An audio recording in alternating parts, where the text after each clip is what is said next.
اس case کے حوالے سے جو AKD سیکیورٹی کے حوالے سے FIA نے کراچی میں دائر کیا ہے. اس حوالے سے آج سندھ کے وزراء نے، خاص طور پہ وزیر خزانہ جناب مراد علی شاہ نے، وزیر اعلیٰ سید قائم علی شاہ نے اور وزیر اعلیٰ کے مشیر اطلاعات اور مشیر قانون نے اس حوالے سے کہا کہ سندھ سے فلائٹ آف کیپٹل ہو رہا ہے، سرمایہ بھاگ رہا ہے.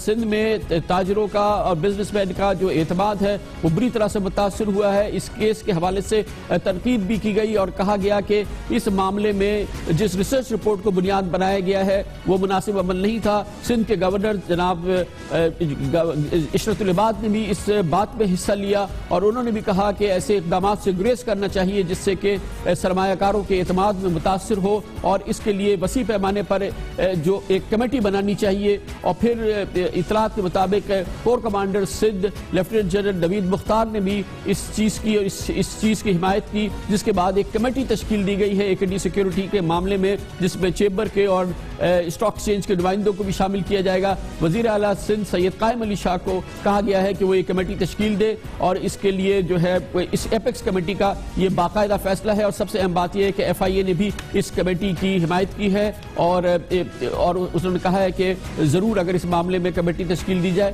تو FIA اس کے ساتھ تعاون کرے گا. آج کے ایپیکس کمیٹی کے اس اجلاس کی مزید تفصیلات حاصل کرتے ہیں اور اس کے لیے ہمیں جوائن کیا ہے ہمارے نمائندے خصوصی اختیار کھوکر نے. کھوکر صاحب، پہلے تو یہ بتائیے گا کہ جو یہ سب سے اہم معاملہ ہے، یعنی کہ GITs نہیں بن رہی ہیں، پروسیکیوٹرز نہیں ہو رہے ہیں، اس میں یہ باقاعدہ حکومت سندھ کا سوچا سمجھا فیصلہ ہے آپ کے خیال کے مطابق کہ وہ اس کے ذریعے اپنی اتھارٹی کو ثابت کرنا چاہ رہے ہیں اور رینجرز کو اور وفاقی حکومت کو بتانا چاہ رہے ہیں کہ اب بھی جو معاملات ہیں وہ ان کی گرفت میں ہیں اور ان کی مرضی کے بغیر چیزیں آگے نہیں بڑھ سکتی؟ جی کامران صاحب، GIT کا جو معاملہ آیا، جب DG رینجرز نے یہ معاملہ اٹھایا کہ GITs نہیں بن رہی تو اس نے ہوم ڈپارٹمنٹ کا نام لیا، تو اس پہ انور سہیل سیال جو ہم وزیر داخلہ ہیں سندھ کے، انہوں نے اس پہ وضاحت کی کہ جی ہماری طرف سے سمری چلی گئی CM صاحب کے پاس اور وزیر اعلیٰ کے معاملے پہ، اس معاملے پہ وزیر اعلیٰ ہاؤس پہ معاملہ رکا ہوا ہے. تو وزیر اعلیٰ سندھ نے اس معاملے پہ کوئی بھی تبصرہ نہیں کیا اور نہ ہی کوئی انہوں نے کوئی یقین دہانی کرائی کہ جلد GIT بن جائیں گی. تو اس پہ نہ ہی ان سے کسی نے پوچھا. تو اس طرح GIT کا جو اہم جو حساس معاملہ ہے وہ اس پر بالکل ایسے لگ رہا ہے کہ جس طرح 1.5 لاکھ کی جو صورتحال ہے وہ 1.5 لاکھ مطلب نظر آیا. اور اس کے علاوہ DG رینجرز نے جب یہ شکایت کی کہ پچھلی بار جو انسداد دہشت گردی ایکٹ کے تحت رینجرز کو جو اختیارات دینے ہیں اس میں بڑی تاخیر ہوئی اور اس بار اب 3 دسمبر کو یہ جو ان کو 1-2 ماہ کی جو مدت دی ہے وہ پوری ہو رہی ہے. تو اس پر بھی کوئی تبصرہ نہیں ہوا، نہ ہی کوئی اس پہ بات کی گئی کہ اس پہ سندھ حکومت کیا فیصلہ کرے گی. تو لگ یہ رہا ہے کہ سندھ حکومت ان معاملات پر ابھی تک سندھ حکومت اور جو حکام ہیں لا انفورسنگ ایجنسیز ہیں ان کے درمیان معاملہ ابھی تک اٹکا ہوا ہے. اچھا، یہ دوسرا ایک بہت ہی غیر معمولی واقعہ تھا. آج ایپیکس کمیٹی میں باقاعدہ سندھ حکومت نے باقاعدہ طور پہ احتجاج کیا ہے. جو FIA کا کیس ہوا ہے AKD سیکیورٹی کے حوالے سے، یہ کیا کافی تفصیلی معاملہ ہوا ہے؟ اس کی کچھ تفصیلات؟ جی کامران صاحب، اس پہ جو سید مراد علی شاہ جو وزیر خزانہ ہیں سندھ کے، انہوں نے اس معاملے کو اٹھایا اور انہوں نے کہا، سب سے پہلے تو انہوں نے یہ وضاحت کی کہ جی AKD کو میں پرسنلی نہیں جانتا اور نہ ہی اس آدمی سے میرا زندگی میں کبھی بھی کوئی واسطہ رہا ہے، لیکن اس وقت جو میرے اس معاملے کو اسٹڈی کیا ہے کیونکہ وزیر خزانہ ہیں تو انہوں نے کہا کہ اس سے سندھ کے جو اکانومی ہے اس پہ بڑا اثر پڑا ہے اور تاجر برادری میں بڑا انتشار ہے. اور انہوں نے کہا کہ AKD سیکورٹی کمپنیز کے خلاف جو کارروائی کی گئی وہ ایک ریسرچ پیپر کی بنیاد بھی کی ہے. اور انہوں نے کہا میں خود ریسرچر رہا ہوں، ایک کمپنی کے ساتھ میں نے ریسرچ اس قسم کے پیپر بنائے اور ریسرچ پیپر جو ہیں اس کے جو شواہد ہوتے ہیں اس کی کوئی قانونی حیثیت نہیں ہوتی کہ کسی کے خلاف اس قسم کی کارروائی کی جائے. مزید اس نے تفصیل سے کافی لمبی بات کی. انہوں نے کہا کہ اسٹاک ایکسچینج میں جس قسم کے الزامات AKD سیکورٹی کمپنیز پہ لگائے اس قسم کے معاملات کا پہلے نہیں ہوئے، تو یہ کارروائی کرنے کی اس وقت کیوں نوبت آئی. انہوں نے دوسری اہم بات یہ کی کہ اس طرح سے تاجر برادری میں کافی انتشار ہے اور اس سے بڑا جو خدشہ ہے وہ یہ ہے کہ کراچی سے کیپٹل شفٹ ہو جائے گا، بیرون ملک چلا جائے گا، اس سے ملک کا نقصان ہوگا. اس کے بعد مرتضیٰ وہاب جو مشیر قانون ہیں انہوں نے اس کی سپورٹ کی. انہوں نے کہا کہ میں نے اس معاملے کا قانونی جائزہ لیا ہے اور اس میں AKD سیکورٹی کمپنی کے خلاف جو الزامات لگائے گئے ہیں ان میں کوئی جان نہیں ہے. انہوں نے دوسرا جملہ استعمال کیا، انہوں نے کہا کہ اس سے پیشہ ور تاجر جو ہیں وہ ملک سے باہر چلے جائیں گے، وہ ملک کا نقصان ہوگا. وزیر اعلیٰ سندھ کافی سخت تشویش کا اظہار کیا. انہیں جو سب سے بڑی بات کی, انہوں نے کہا کہ کراچی ملک کا معاشی ہب ہے اور 70% ریونیو جو ہے جنریشن وہ کراچی سے ہوتا ہے. کراچی کے تاجروں میں اگر انتشار ہوگا, ان کا بڑا رول ہے اس میں, تو پھر اس سے پوری معاشی جو ہے ملک کی پوری معیشت کو نقصان ہوگا. اور انہوں نے یہ بھی ایک بڑا اہم جملہ استعمال کیا کہ پہلے ایف آئی اے نے کے ڈی اے میں فائلیں اٹھائی اور کارروائی کی, اور اب تاجر برادری کو, سندھ کی تاجر برادری کو تنگ کیا جا رہا ہے. اسی لیے میں کہتا ہوں کہ سندھ پر حملہ کیا جا رہا ہے. تو یہ انہوں نے باقاعدہ جملہ یوز کیا. تو اس پر گورنر سندھ نے بھی اس نے تشویش کا اظہار کیا. انہوں نے کہا کہ واقعی تاجر برادری ہماری ریڑھ کی ہڈی ہے اور ان کے خلاف کوئی کارروائی نہیں ہونی چاہیے, اور اگر اس قسم کسی کے ساتھ زیادتی نہیں ہونی چاہیے. انہوں نے کہا کہ اس معاملے پر کوئی باقاعدہ تفتیش ہونی چاہیے. پھر وزیر اعلیٰ سندھ نے جو وہاں جو ایف آئی اے کے ایڈیشن ڈائریکٹر تھے ان کو کہا کہ آپ کہیں, تو انہوں نے یہ تجویز دی کہ بہتر یہ ہے کہ اس معاملے پہ ہم ایک کمیٹی بنا دیتے ہیں اور اس کمیٹی اس معاملے کو مزید جانچ کرے. تو کور کمانڈر نے کہا, جو لیفٹیننٹ جنرل مختار صاحب جو ہے, انہوں نے فرمایا کہ یہ بالکل یہ تجویز درست ہے اور تاجر برادری کے خلاف جو ان کی جو تشویش ہے اور انہیں اگر کوئی انتشار ہے تو وہ دور ہونا چاہیے اور کمیٹی بنانی چاہیے. تو وزیر اعلیٰ صاحب کو اختیار دیا گیا, وزیر اعلیٰ سندھ کو, وہ کمیٹی بنائیں گے جس میں ایپیکس کمیٹی کے ممبران اور اسٹاک ایکسچینج کے نمائندے بھی شامل ہوں گے. بہت بہت شکریہ, بہت شکریہ. ہمارے ساتھ تھے اختیار کھوکھر. حکومت سندھ کا آج کے ایپیکس کمیٹی کے اجلاس پر رائے حاصل کریں گے, اس کا ورژن کے لیے ہمیں جوائن کیا ہے وزیر اعلیٰ سندھ کے مشیر قانون جناب مرتضیٰ وہاب نے. بہت بہت شکریہ مرتضیٰ وہاب صاحب. آج بہرحال ایپیکس کمیٹی کی میٹنگ ہو گئی, لیکن جو بہت اہم مسئلہ ہے اس وقت رینجز کا کہ جے آئی ٹیز نہیں بن رہی. سندھ کی وزارت داخلہ جے آئی ٹیز نہیں بنا رہی ہے, اور یہ ایک بہت مسئلہ ہے کہ 23 جے آئی ٹیز آج ڈی جی رینجز نے کہا کہ وہ کیسز بھیجے گئے ہیں, حکومت سندھ اس پر فیصلہ نہیں کر رہی. کیا اس کے ذریعے حکومت سندھ ثابت کر رہی ہے کہ اختیار بہرحال اس کے پاس ہے, اس لیے اس معاملے کو روک لیا گیا ہے؟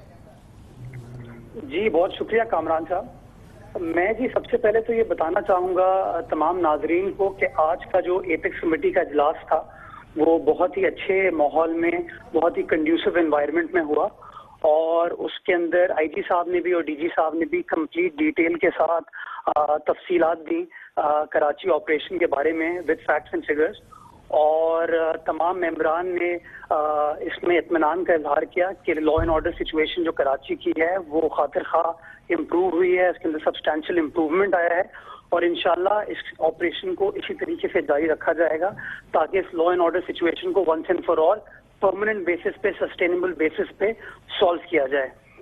Now coming to your question regarding J I Ts, بالکل یہ سوال وہاں پہ ریز کیا گیا ڈی جی صاحب کی طرف سے, جس کے بارے میں سندھ گورنمنٹ کا بڑا کلیئر موقف تھا. وزیر اعلیٰ صاحب نے بھی یہ کہا, ہوم ڈپارٹمنٹ سے بھی یہ کہا گیا, میں نے بھی یہ کہا کہ جے آئی ٹی کا فیصلہ جو ہے سندھ حکومت in accordance with law in the next coming days کر دے گی قانون کے مطابق.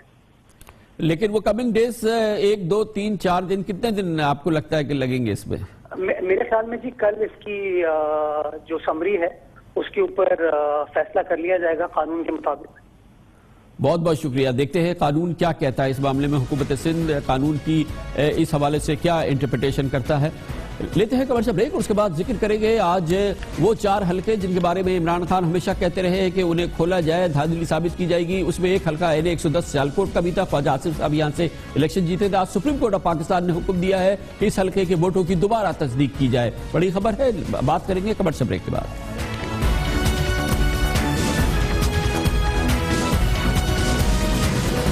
وزیر دفاع خواجہ محمد آصف کی الیکشن کامیابی کے لیے آج ایسا لگتا ہے کہ خطرے کی گھنٹی بجی ہے. سپریم کورٹ نے این اے 110 سیالکوٹ میں ووٹوں کی تصدیق کا حکم دیا ہے. یہ ان 4 حلقوں میں سے ایک ہے جس کے بارے میں عمران خان ہمیشہ سے کہتے رہے کہ یہاں پر بڑی دھاندلی ہوئی ہے. این اے 110 میں خواجہ محمد آصف نے 92,803 اور عثمان ڈار نے 71,525 ووٹ لیے تھے. یہ کیس پہلے ٹریبونل گیا تھا جہاں جج کے بلانے پر بھی جناب عثمان ڈار اپنی کاروباری مصروفیت کی وجہ سے کافی عرصے پیش نہیں ہوئے تھے. بعد میں یہ سپریم کورٹ گیا. آج چیف جسٹس جناب انور ظہیر جمالی کی سربراہی میں جناب عظمت سعید اور جناب جسٹس خلجی عارف حسین پر مشتمل 3 رکنی بینچ نے تحریک انصاف کے عثمان ڈار کی پٹیشن کی سماعت کی, اور جناب جسٹس شیخ عظمت سعید نے ریمارکس دیے کہ الیکشن کمیشن این اے 110 کے ووٹ انگوٹھوں کی تصدیق کے لیے ناظرہ کو بھجوائے. الیکشن ٹریبونل نے عثمان ڈار کی انتخابی عہدیداری کی درخواست بغیر وجہ مسترد کی تھی. یہ آج سپریم کورٹ نے کہا, اور کہا کہ بظاہر لگتا ہے کہ الیکشن ٹریبونل نے ووٹوں کی تصدیق کے خلاف فیصلہ فیصلہ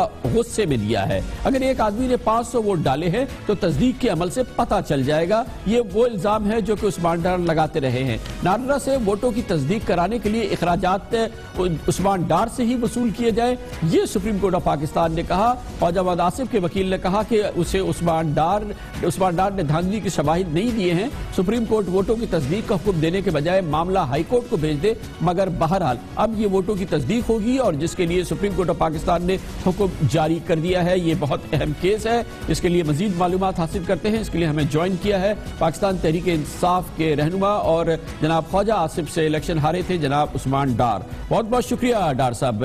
کیا آپ کی بنیادی کمپلینٹس ہیں, کیا آپ کہنا چاہیں گے؟ دیکھیں, انہوں نے جو ہمارے پولنگ ایجنٹس تھے الیکشن ڈے پہ, جو ہمارے پولنگ ایجنٹس کھڑے تھے, مسلم لیگ نون کے جو پولنگ ایجنٹس تھے, ان لوگوں نے ہمارے پولنگ ایجنٹس کو ہراساں کیا, انہیں کمروں سے باہر نکالا, ٹھپے لگائے, انگوٹھے لگائے. بہت سارے پولنگ سٹیشنز پہ ہمیں رزلٹس نہیں دیا گیا, فارم 14-15. تو بے شمار بے ضابطگیاں رہی ہیں. اور آپ جانتے ہوں گے کہ میرا حلقہ بھی ان 4 حلقوں میں تھا جو عمران خان صاحب ڈیمانڈ کرتے رہے ہیں کہ ان کا ڈیٹیل آڈٹ ہونا چاہیے. اور پچھلے جو 3 حلقے کھلے ہیں, N122, 154 اور NA125, ان میں بھی آپ نے دیکھا ان 4 حلقوں کے لیے ایک تو عمران خان صاحب نے ایک طویل دھرنا بھی دیا. اور جب یہ 3 حلقے کھلے تو ان میں آپ نے دیکھا فارم 14 مسز تھے, فارم 15 مس تھے, اور بے شمار جو ہیں ان ویریفائڈ ووٹس تھے ہزاروں کی تعداد میں. اور آپ لوگ دیکھیں گے انشاءاللہ تعالیٰ جب NA110 کھلے گا, اس کا جو حالات ہوں گے یہ ان 3 حلقوں سے بھی مختلف ہوں گے. میں یہ بات وثوق سے کہنا چاہتا ہوں کہ اس حلقے میں جو دھاندلی ہوئی ہے بے شمار دھاندلی ہوئی ہے. اگر ان 4 حلقوں کو دیکھا جائے ان میں سب سے زیادہ دھاندلی جو ہے. عثمان ڈار صاحب یہ بتائیے گا کہ اگر اس طرح کی دھاندلی ہوئی تھی تو ابھی جو حالیہ بلدیاتی الیکشن ہوئے ہیں سیالکوٹ میں پاکستان تحریک انصاف کو بڑی شکست ہوئی ہے, بڑی آسانی سے اور بڑی مارجن سے مسلم لیگ نون نے بلدیاتی الیکشن جیتا ہے. اگر آپ کی مقبولیت تھی تو یہ ریفلیکٹ ہونی چاہیے تھی بلدیاتی الیکشن میں. دیکھیں, ایک تو میں ہاں صاحب یہ کہنا چاہوں گا, یہ بلدیاتی الیکشن نہیں, یہ سلیکشن ہوئی ہے. اور N154 میں جو صدیق بلوچ صاحب تھے وہ بھی یہی کہتے رہے کہ ہم نے جی لوکل باڈی الیکشن میں سویپ کیا. اور آپ لوگ دیکھیں گے کہ جہانگیر ترین صاحب جو ہیں یہ جھوٹ بول رہے ہیں اور انہیں بری شکست کا سامنا کرنا پڑے گا. اور پاکستانی قوم نے دیکھا کہ جس طرح سے ایک عبرتناک شکست ہوئی مسلم لیگ نون کو NA154 میں 40,000 ووٹوں سے وہ ہارے. وہاں بھی تو 4 سے 6 ہفتے قبل بلدیاتی انتخابات ہوئے تھے. تو میں سمجھتا ہوں کہ یہ ایک جو ہے مسلم لیگ نون کا وتیرہ رہا ہے کہ انہوں نے اس چیز کو بیس بنایا کہ بلدیاتی انتخابات میں ہم جیتے ہیں تو شاید جو وہ دھاندلی انہوں نے کی ہے 2013 کے انتخابات میں اس کو کور مل جائے گا. انشاءاللہ تعالیٰ ایسا نہیں ہوگا. اور آپ لوگ دیکھیں گے کہ جلد جب NA110 میں الیکشن ہوگا اس کے نتائج بھی NA154 کی طرح عوام کے سامنے آئیں گے. بہت بہت شکریہ جناب عثمان ڈار ہمارے ساتھ تھے. کمرشل بریک اور اس کے بعد ذکر کریں گے. آج بھی دہشت گرد حملہ ہوا ہے, اس ہفتے کا 3را بڑا دہشت گرد حملہ, لیکن آج نشانہ بنا ہے پشاور. اس سے پہلے 2 بڑے حملے کوئٹہ میں ہوئے ہیں. اس کی تفصیلات آپ کو دیتے ہیں چھوٹے سے کمرشل بریک کے بعد. Welcome back. کوئٹہ میں ایک ہفتے کے دوران 2 بڑے دہشت گرد حملوں کے بعد آج پشاور میں اس سال کے پہلے 19 دنوں کا دہشت گردی کا 3را بڑا حملہ ہوا ہے. اس ہفتے کے دوران کا یہ 3را بڑا دہشت گرد حملہ ہے جو کہ آج پشاور میں ہوا ہے. اس سے پہلے 2 حملے کوئٹہ میں ہوئے تھے. آج پشاور اور خیبر ایجنسی کے سرحدی علاقے کارخانوں بازار میں قاصدار فورس کی چیک پوسٹ پر یہ خودکش حملہ تھا جس میں 2 اہلکاروں سمیت 10 افراد جاں بحق ہوئے ہیں. اور یہ پچھلے ایک ہفتے کے دوران دوسرا خودکش حملہ ہے اور اس سے پہلے جو حملہ ہوا تھا وہ کوئٹہ میں ہوا تھا. آج جاں بحق ہونے والوں میں ٹرائبل یونین آف جرنلسٹ کے صدر جناب محبوب آفریدی بھی شامل تھے جو اس موقع پر وہاں پر موجود تھے. کل کا واقعہ کوئٹہ کے علاقے مارگٹ میں ہوا تھا جہاں بم دھماکوں میں FCC کے 6 اہلکار جاں بحق اور 2 زخمی ہوئے تھے. یہ کل کا واقعہ تھا جس میں FCC کو نشانہ بنایا گیا تھا. آج پشاور میں قاصدار فورس کو نشانہ بنایا گیا ہے. تقریباً 6 روز قبل 13 جنوری کو کوئٹہ کے سیٹلائٹ ٹاؤن میں پوریو مرکز پر خودکش حملے نے پولیس اور FCC کے اہلکاروں سمیت 15 افراد کی جان لے لی تھی، اور یہ 15 افراد میں 14 افراد ایسے تھے جن کا براہ راست تعلق پولیس سے تھا۔ اس میں کوئٹہ پولیس کے 4 انسپیکٹرز بھی شامل تھے، اور یہ واقعہ 6 روز پہلے ہوا تھا، اور وہ بھی ایک خودکش حملہ بتایا گیا تھا۔ یہ بہت اہم واقعات ہیں، 3 واقعات جو مسلسل ہوئے ہیں اس ہفتے کے دوران، اور واضح طور پہ لگتا ہے کہ دہشت گردی کے خلاف جنگ کے حوالے سے دہشت گرد نہ صرف یہ کہ اب بھی پوری صلاحیت رکھتے ہیں حملے کرنے کی، خودکش حملے کرنے کی اور للکارنے کی بھی، پولیس کو بھی اور لا انفورسمنٹ ایجنسیز کو بھی، جیسا کہ گزشتہ 1 ہفتے کے دوران دیکھا۔ آج کے اس واقعے میں جو کسی صورت سے بھی کوئی بہت غیر معمولی واقعہ نہیں تھا، افسوس کی بات ہے، لیکن بہرحال دہشت گردی کا ایک واقعہ۔ مگر ایک اور بات جو معمول میں ہم نے دیکھی ہے اب سے چند سال پہلے، جب پشاور میں اور اب خیبر پختونخوا میں دہشت گرد حملے بہت زیادہ ہوا کرتے تھے، وہاں پہ ضرور موجود ہوتے تھے۔ جب پشاور میں کوئی بڑا دہشت گرد حملہ ہو تو سابقہ ANP حکومت کے 2 اہم وزراء جناب بشیر احمد بلور شہید جو کہ اب اس دنیا میں نہیں ہیں، اور جناب میاں افتخار حسین جنہوں نے ذاتی قربانیاں دی ہیں دہشت گردی کی اس جنگ کے حوالے سے۔ مگر آج بھی جب یہ حملہ ہوا کارخانوں بازار میں تو ایک بار پھر میاں افتخار حسین ہی تھے جو نظر آئے اور وہ مقام پر پہنچے، اور اسی طریقے سے جیسے وہ میڈیا سے بات کرتے تھے دہشت گردی حملوں کے بعد، آج بھی میاں افتخار حسین اسی طرح سے بولے۔ بجائے اس کے کہ ہمارے لوگ کھلے میدان میں یعنی فٹ پاتھ پہ یہ بیٹھے تھے، یہ لین آفیسر اور یہ سب ہمارے ساتھی، تو یہ پہلے سے ان کے ٹارگٹ پہ تھے، اور اس لیے تھے کہ راستہ روکنا تو لازمی بات ہے کہ ان کے لیے ایک مسئلہ ہے۔ جو ہمارے چیک پوسٹوں پہ لوگ ڈیوٹی دے رہے ہیں تو اس کی حفاظت کے لیے فوری اقدامات اٹھائے جائیں، اور مزید ایسے اقدامات اٹھائے جائیں کہ خدا نہ کرے جب پشاور کو ایک تھریٹ ہے تو پھر ہمیں یہ انتظار نہ کرنا پڑے کہ کسی اسکول کو نشانہ بنائے، کسی اسپتال کو نشانہ بنائے۔ ابھی سے ایک سیل یعنی سارے پشاور کو سیل کر کے، جو ہمارے وقت میں ہم نے تقریباً 400 سے زیادہ چیک پوسٹیں قائم کر کے اب انہوں نے وہ ختم کر دی ہیں، تو پھر سے وہ صورتحال ابھر کے سامنے آ رہی ہے، تو اس طریقے سے ہماری سیکیورٹی اقدامات ہونے چاہیے۔ وقت ہے بریک کا، اس دوران آپ نیوز ہیڈ لائنز بھی دیکھیں گے، جس کے بعد ہماری آج کی دوسری اہم خبریں۔